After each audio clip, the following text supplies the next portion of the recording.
अस्सलाम वालेकुम जी, कैसे हैं आप सब लोग। उम्मीद है कि बिल्कुल ठीक ठाक होंगे, खैरियत से होंगे। और आज हम लोग लेकर आए हैं एक और आपके लिए मॉडल जिनकी आंखें इतनी बड़ी नहीं हैं, पफ़ी आइज़ हैं। तो हम आपको आज बताएंगे कि इनकी आंखों के ऊपर मेकअप कैसे कर सकते हैं आप। और जी सबसे पहले हम लोगों ने कंसीलर लगाया। कंसीलर इसलिए लगाया जी कि इनके काफ़ी ज़्यादा दाग थे चेहरे के ऊपर, स्पॉट्स थे इनके चेहरे के ऊपर, तो इसलिए हम लोगों ने कंसीलर लगाया। तो आप लोग भी कंसीलर लगा सकते हैं जहाँ पे आपको लगता है कि कंसीलर्स की ज़रूरत है, प्राइमर्स की ज़रूरत है, तो आप लोग बिल्कुल अप्लाई किया करें। और उसके बाद देखें जी बेस लगा लिया है, बेस 38 यूज़ की है और गैब्रेनी की फाउंडेशन यूज़ की है 02। तो इस तरह आप भी कोई भी फाउंडेशन यूज़ कर सकते हैं। कोशिश किया करें कि स्टिक क्रैलॉन की यूज़ किया करें। क्रैलॉन बहुत अच्छी स्टिक है और क्रैलॉन से बेस बहुत अच्छी बनती है, आपकी बेस ख़राब नहीं बनती, इसलिए आप लोग क्रैलॉन ही यूज़ किया करें। आते हैं जी डैबिंग की तरफ। तो डैबिंग आप लोगों ने प्रॉपर तरीके से, सही तरीके से करनी है। डैबिंग में आपकी कोई भी मिस्टेक नहीं रहनी चाहिए। जब तक आपकी डैबिंग में मिस्टेक रहेगी तो आपकी बेस परफेक्ट नहीं हो सकती। तो कोशिश किया करें कि आपकी जो डैबिंग है उसके अंदर 100% आप बिल्कुल उसको दबाएं सही तरीके से, और ना ज़्यादा प्रेशर ज़्यादा होना चाहिए ना कम होना चाहिए। और जब आपको लगे कि आपकी बेस बिल्कुल स्मूथ हो गई है तो आप उसके नीचे फिर पाउडर उसके ऊपर अप्लाई कर सकते हैं। आते हैं जी पाउडर की तरफ। तो सबसे पहले देखिए जी मैं आंखों की तरफ आ रहा हूँ और अब यहाँ पे बता भी रहा हूँ कि सबसे पहले आंखों के ऊपर पाउडर लगा कर, हमारी जो लड़कियाँ खड़ी होती हैं क्लासेस लेने के लिए, उनको भी बता रहा हूँ कि भाई सबसे नीचे आंखों के नीचे पाउडर लगा करें, क्योंकि जब वो लोग भूल जाती हैं आंखों के नीचे पाउडर लगाना, तो वो फिर वहाँ से बेस क्रैक हो जाती है, वहाँ से बेस अनइक्वल हो जाती है और वहाँ से बेस ख़राब हो जाती है। तो कोशिश किया करें सबसे पहले जब आप पाउडर उठाते हैं तो कोशिश किया करें कि आंखों के नीचे से स्टार्ट किया करें और पूरे फेस पे लगाया करें, ताकि आपके लिए आसानी हो। उसके बाद जी कंटोरिंग और ब्लश ऑन की बात करते हैं। तो कंटोरिंग ब्लश ऑन कोई मुश्किल नहीं है, इनका लंबा फेस था। तो आप लंबे फेस की, आपको पता है कहाँ से कंटोरिंग करते हैं, कान के दरमियान से लंबे फेस की कंटोरिंग करते हैं लिप्स की शेप तक। तो आप लोगों ने भी इसी तरह कंटोरिंग करनी है। ये कोई इतना कंटोरिंग और ब्लश ऑन के ऊपर बहुत ज़्यादा क्लासेस हैं, डिटेल क्लासेस हैं। तो अगर आप लोगों को ना जो समझ नहीं आती, जो बिगनर्स लोग हैं जिन्होंने अभी नया नया स्टार्ट किया या हमारे चैनल को अभी सब्सक्राइब किया है, तो आप लोग अभी से उन पिछले ट्यूटोरियल्स देखेंगे तो आपको समझ आ जाएगी। नोज़ कंटोरिंग की बात आती है तो जो बिल्कुल ब्रीक लाइन छोड़ के दोनों तरफ आपने कंटोरिंग कर देनी है, तो आपका नाक बिल्कुल ब्रीक लगेगा। इसमें कोई भी मुश्किल काम नहीं। देखिए मेरी अंदर वाइट पाउडर वाली आपको ब्रीक लाइन नज़र आ रही होगी। और जो स्माइल की बात आती है, तो ब्लशन की जब बात आती है तो फिर स्माइल तो लाजमी आपने करवानी है। स्माइल करवाने के बगैर ब्लशन लग नहीं सकता। अगर आप स्माइल करवाएंगे तो आपका ब्लशन बहुत अच्छा लगेगा और खूबसूरत लगेगा। और देखें जी ब्लशन आपने उन लोगों ने भर भर के लगाना है। ब्लशन ज़्यादा लगाया करें, क्योंकि आपको पता है कि जब हम लोग ब्लशन ज़्यादा लगाते हैं तो स्किन के अंदर पेनिट्रेट हो जाती हैं, जितनी भी मेकअप्स की चीज़ें अब्जॉर्ब हो जाती हैं, स्किन के अंदर बैठ जाती हैं, आप कुछ भी आसान लफ्ज़ों में कह सकते हैं। तो इसलिए आप कोशिश क्या करें कि ब्लशन भर के लगाएं। एट दी एंड उसने लाइट होना होता है। कोई भी चीज़, आप कोई भी शेड जब फेस पे लगा रहे होते हैं तो वो शेड एट दी एंड वो लाइट हो जाता है। आंखों पे हम लोग बेस लगाते हैं, पाउडर नहीं लगाते। ये बहुत ज़्यादा, ये भी मसले मसाइल आ रहे हैं कि आप लोग पाउडर लगाते हैं दिखाते नहीं हैं। नहीं जी, हम लोग पाउडर नहीं लगाते, सिर्फ बेस लगाने के बाद हम लोग ऊपर उसके मेकअप स्टार्ट कर देते हैं। इससे ये होता है कि आप जब पाउडर लगाते हैं तो आपकी शेड्स फिर उस तरह उठ के नहीं आते बेस के ऊपर। पाउडर से आपकी जो लिक्विड बेस है वो गायब हो जाती है, लॉक हो जाती है। तो इसलिए आपके जो शेड्स जब आप लगाते हैं तो इनका इतना मज़ा नहीं आता। अक्सर शिमरी शेड्स जो हम लोग लगाते हैं, हम लोग शिमर उसके अंदर नहीं यूज़ करते, तो इसलिए हम लोग बेस लगाते हैं और बेस के ऊपर शिमरी शेड लगा देते हैं, तो वो टिक जाते हैं। तो आप लोग भी इसी तरह किया करें। आप लोग भी पाउडर ना लगा कर कोशिश किया करेंगे, पाउडर ना लगा कर, हम लोग पाउडर नहीं लगाते।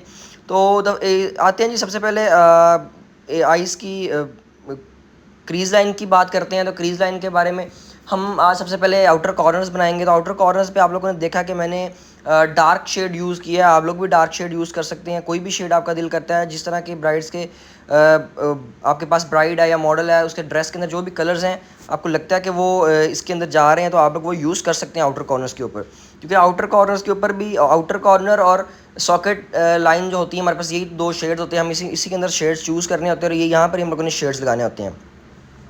उसके बाद थोड़ा सा मैंने आइज़ का किया, और उसके बाद आइज़ को स्केच देने के बाद मैंने आईब्रोज स्टार्ट कर लिए। जी आईब्रोज देखें जी, इनकी आईब्रोज की शेप ऑलरेडी बनी हुई थी थ्रेडिंग के साथ। कोशिश क्या करेंगे जब आप लोग अपना मेकअप कर रहे होते हैं तो आपकी क्लाइंट की जो आईब्रोज हैं वो बनी हों।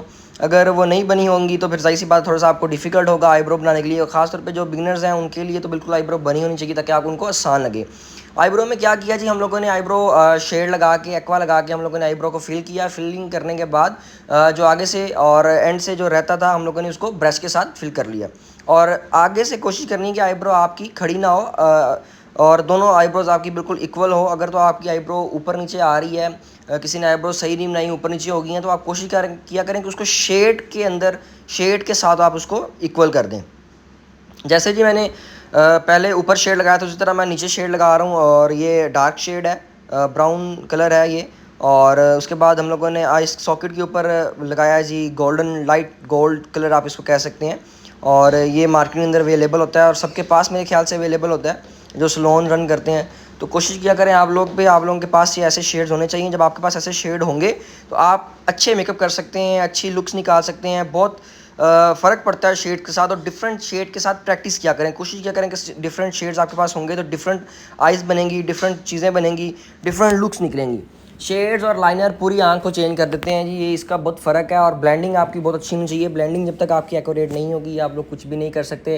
जब तक शेड आपको लगेगा कि आपका शेड लहदा नज़र आ रहा है या खड़ा खड़ा नज़र आ रहा है, तो वो आपकी लुक उस तरीके से कभी भी नहीं निकल सकती। आप देख रहे होंगे कि हम लोगों ने आईब्रोज बनाई हैं तो वो बिल्कुल ब्लेंडेड है, और अगर हम लोगों ने आइज़ के ऊपर काम किया है तो वो बिल्कुल शेड लगाया तो वो बिल्कुल ब्लेंडेड है, कोई भी लाइन नहीं आ रही, कहीं भी शेड खड़ा खड़ा नहीं आ रहा।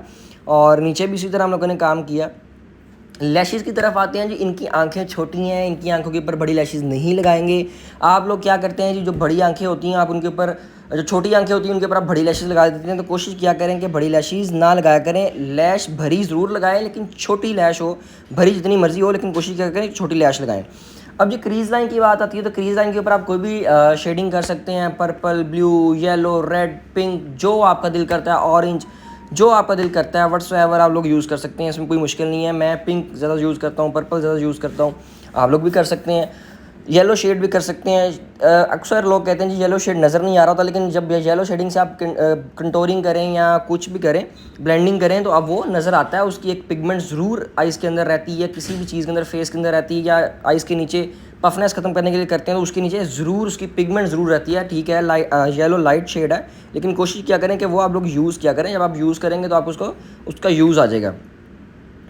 लाइनर की बात करते हैं तो लाइनर मैंने सिर्फ जी इनर कॉर्नर्स पे लगाया है, पूरी आंख पे लाइनर नहीं लगाया। तो आप लोग भी इसी तरह लगा सकते हैं, सिर्फ ताकि वो आंख आगे से खाली ना लगे। जब आंख आगे से खाली नहीं लगेगी तो आपकी आंख एक लुक ऑड होगी, डिफरेंट होगी। तो आपकी मर्ज़ी, आप लोग लगाना चाहें लगा भी सकते हैं, नहीं लगाना चाहें ना भी लगा सकते हैं, तो इसमें कोई मुश्किल बात नहीं है। ब्रो बोन हाइलाइटर की तरफ आते हैं तो ब्रो बोन हाइलाइटर आपके पास डिफरेंट तरह के होने चाहिए। वाइट होना चाहिए, येलो होना चाहिए, ग्रीनिश होना चाहिए, जो भी आपको अच्छा लगता है वो आपके पास होना चाहिए। सिल्वर हाइलाइटर होना चाहिए। इनके ऊपर जी हम लोगों ने थोड़ा सा येलो टच दिया है, येलो हाइलाइटर दिया, तो आप लोग भी इसी तरह लगा सकते हैं।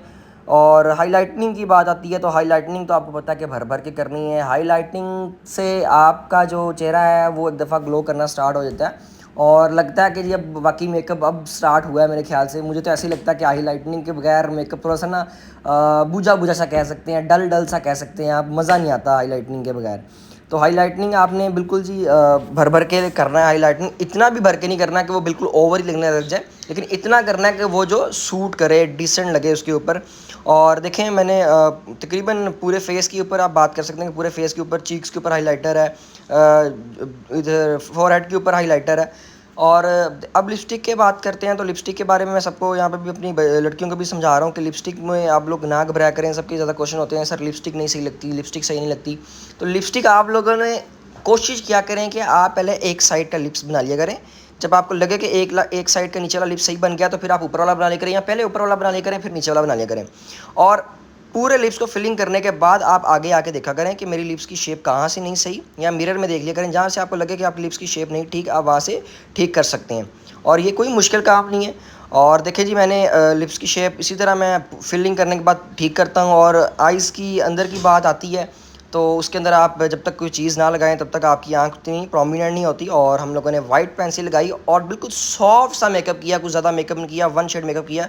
आप लोग बताइएगा आपको ये मेकअप कैसा लगा, और इंशाल्लाह मिलेंगे एक नई लुक के साथ, नए ट्यूटोरियल।